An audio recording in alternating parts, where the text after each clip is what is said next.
I'm going to have 2 short sessions with distinguished guests for you this afternoon. And believe me, the guests we have are amazing. We're going to learn a lot of things with them. I'm going to have a panel, but before the panel, I have a special guest. And please join me to welcome the President of the European Automobile Manufacturers Association and CEO of Renault Group, Mr. Luca de Meo. Very happy to have you on the stage.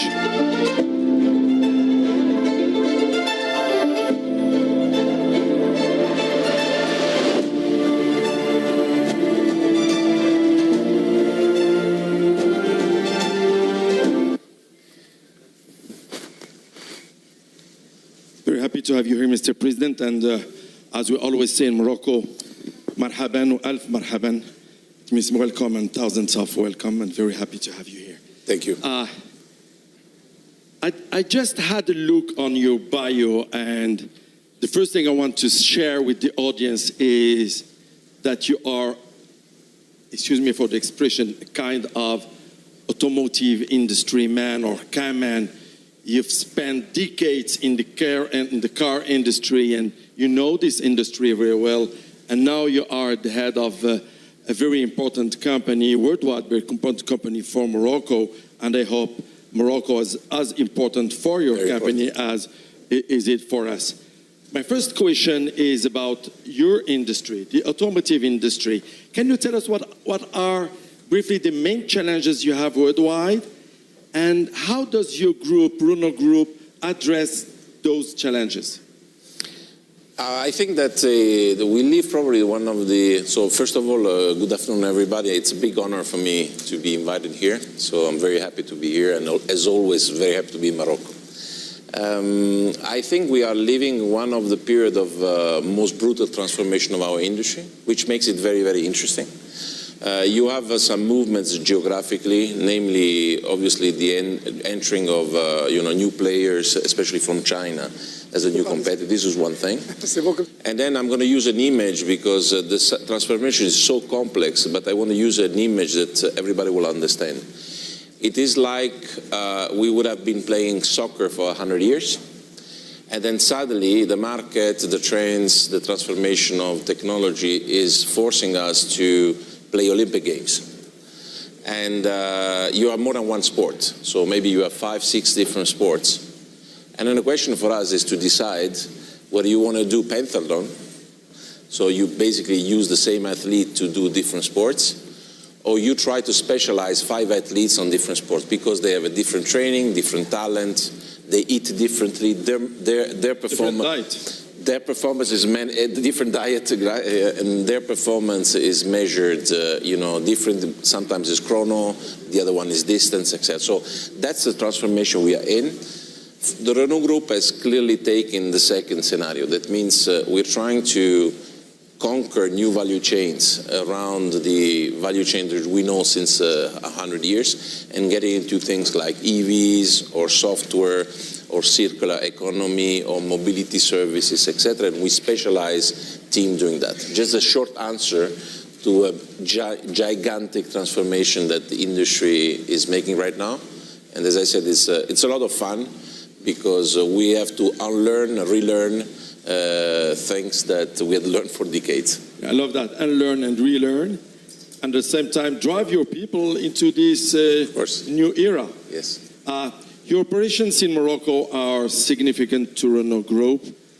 Can you share with us this common history that you have with Morocco, and maybe help us understand a little bit better your current activities here? But look, I mean, again, it's a difficult exercise you're asking me, because I have to concentrate 100 years of history of Renault in Morocco in a few minutes. But what can I say is that we feel at home in this country, because we've been around for a century. And the very important thing, I guess, also for some of the observer experts, investors, is that we don't only feel at home, but we trust the whole system. Our people, the private sector, and the partners that we have here, and also the authorities. This is, you've seen that through the speech that the minister made, the ambition, the strategic clarity that the authorities have, and they have been consistent all throughout the time. So it's a place where, we have built trust, we trust, and I hope we are also trusted.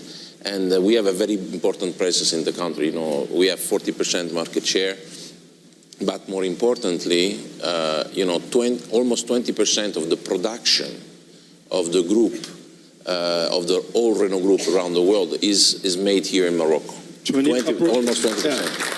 Almost 20% of what group the Renault Group sells. Yeah, exactly. So we have worldwide. Exactly. So this is the second production let's say site nation in the Renault world. So it's already achieved like the podium in terms of importance. And as we were discussing with the minister before, it's not only a question of quantity, it's also a question of quality of the things, because Morocco positions itself in our world as one of the benchmarks when it comes to quality, to productivity, to efficiency, to sustainability. So we have in Tangier, we have the most sustainable plant in the whole Renault world.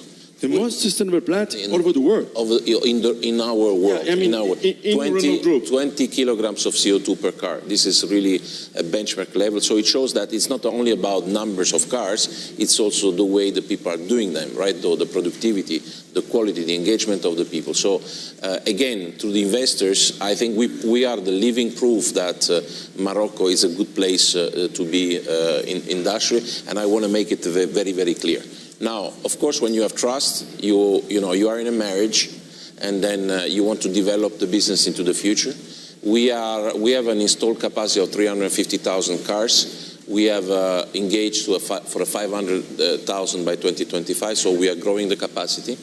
We have also made, a few years ago, commitment through the authorities to increase the localization level of our parts from a level that was below 50%. We're now at 65%. The aim is 80%. Why I'm saying this? Because automotive industry is actually a big crossroad where you have a lot of people, suppliers, tier 1, tier 2, suppliers coming from every industry, and we are a very, very strong integrator. Okay.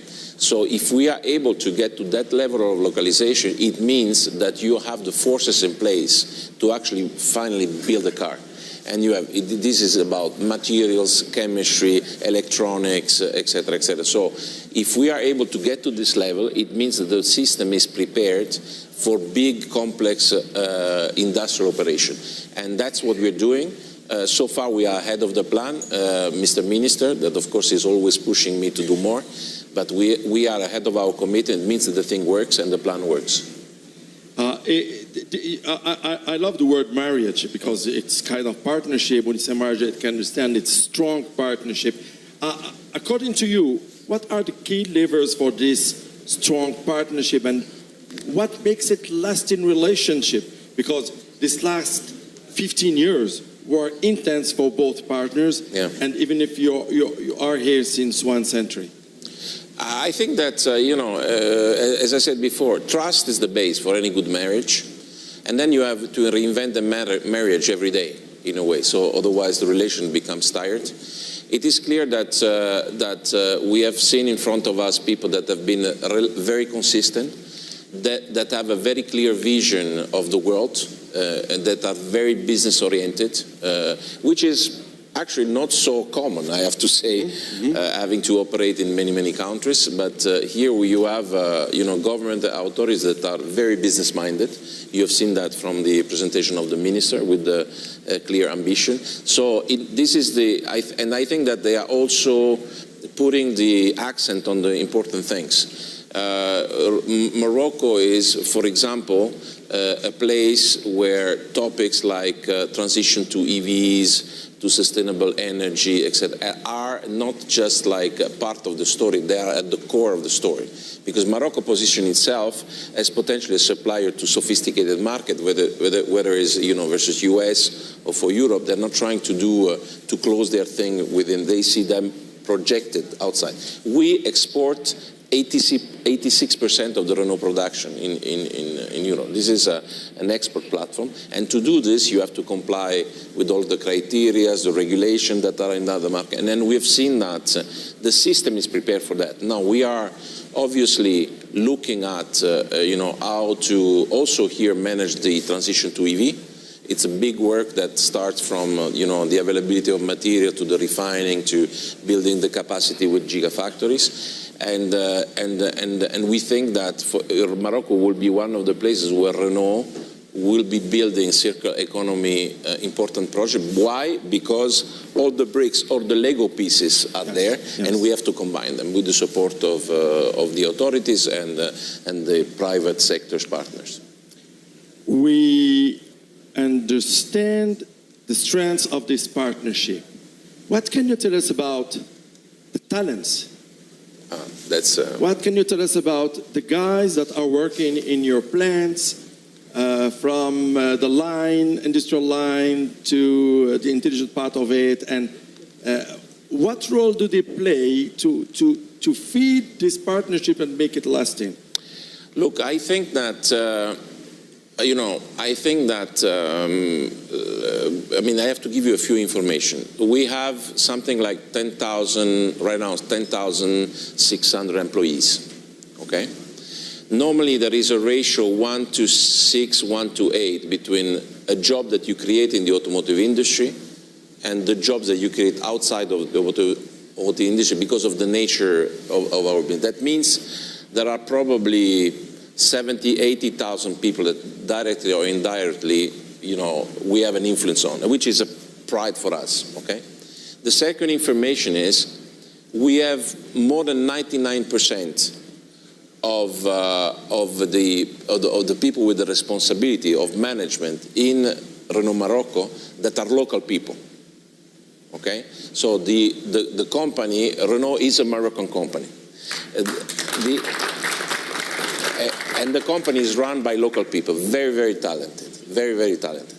We have done a lot of work, and Mohamed, who is the head of Bashiri, who is here as the head of our operation, he has been many years ago, in a way, the activator of things. We put in 10 years, 3 million euro of training, 3 million hours, of training in the training of the people. 3 million hours of training to prepare the people, and that's why they are so good, that's why they do quality, etc. Now, what is the next step and the opportunity? And I'm sure that the statement will be, let's say, interesting and good and welcomed by the minister who was sitting, the Minister of Superior Education, if I understand, that we actually want to go deeper into the value chain of talents and hire. And we have just established a digital hub here with 200 people, but I think there is a lot of potential to go up into the engineering parts, to develop engineering center, and not only to put bricks and mortars on manufacturing. You have, as you have seen, like 20,000 engineers that are coming out of the universities in Morocco. It's a huge number. They are very talented. They are very good. They are hungry. They want to work. Okay, and we need to, to give them the opportunity to stay here instead of moving them to other places, in Europe or in the US. They have to stay locally, and we need to provide them the opportunity. So one of the things we have in mind, thank you. One of the things that we have in mind is exactly to, develop that kind of stream. Because the talent is there, the raw material is totally there, and we have to give them a chance. Luca de Meo, we still have 2 minutes for this part of the session, and I would want to know, the automotive industry is changing, is moving very fast. You explained that in the beginning. Is Morocco going to be part of the future for Renault Group, and do you already have some ideas of what could be next steps, developments you can have together? No, I think that so there is no doubt that Morocco will continue to play, a very important role in our world. I think I already mentioned to you probably the whole ideas of the switch to the EV is an important topic for the company in general, and for here and also for the authorities, so there is space for collaboration. I would invite everybody and that is involved in such kind of things to also support us in going and playing and using Morocco talent and resources to help us to move in the other value chains that are emerging in the automotive industry, software, services, financial service, mobility services, circular economy. I think that if we get Morocco behind, then we will make of Renault something different from just automotive OEM, but a tech company that taps in different businesses, because we also need to to invent a new algorithm on how to make progress and to be profitable. Thank you so much. Thank you so much. I just want to ask you one last question. In the new business now, we are always seeking the proof of concept. And my question is the following. If Morocco commits, does Morocco deliver? So far, so good. Thank you very much. Very happy to have this special guest. Thank you very much, Luca de Meo. Thank you very much. I love that. Yeah, it's the best.